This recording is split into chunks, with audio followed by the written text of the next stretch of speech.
Lockheed Martin NYSE, LMT today announced the first flight of a VH-92A configured test aircraft in support of the U.S. Marine Corps VH-92A presidential helicopter replacement program.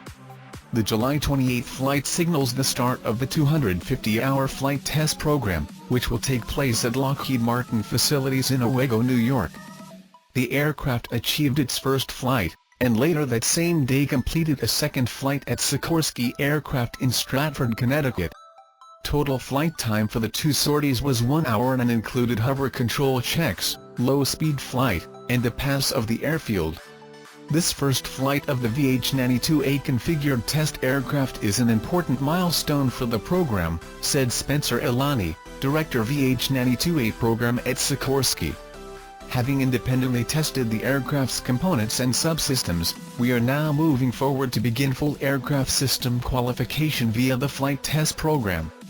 As the flight test program proceeds, this test aircraft engineering development Model 1, or EDM-1, will be joined by an additional test aircraft EDM-2, over the course of the 12-month flight test program. EDM-2 is on track for its first flight later this year. The VH-92A aircraft is based on Sikorsky's successful and FAA-certified S-92A commercial aircraft, which recently surpassed 1 million flight hours. The S-92A aircraft, assembled in Coatesville, Pennsylvania, is being modified to include integration of government-defined mission systems and an executive interior.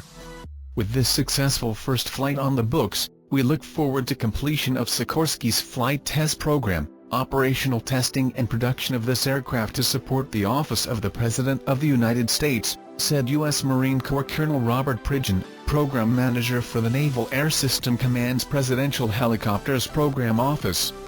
The U.S. Navy awarded a $1.24 billion fixed-price incentive engineering and manufacturing development (EMD) contract with production options to Sikorsky on May 7, 2014.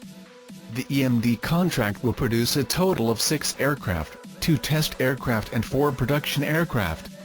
The production options for the remaining 17 aircraft will be finalized in FY19. The VH-92A will enter into service in 2020.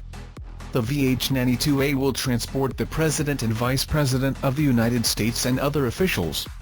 Sikorsky brings unmatched experience and a proven track record to this mission, having flown every U.S. Commander-in-Chief since President Dwight D. Eisenhower. The VH-92A will continue this legacy for decades to come.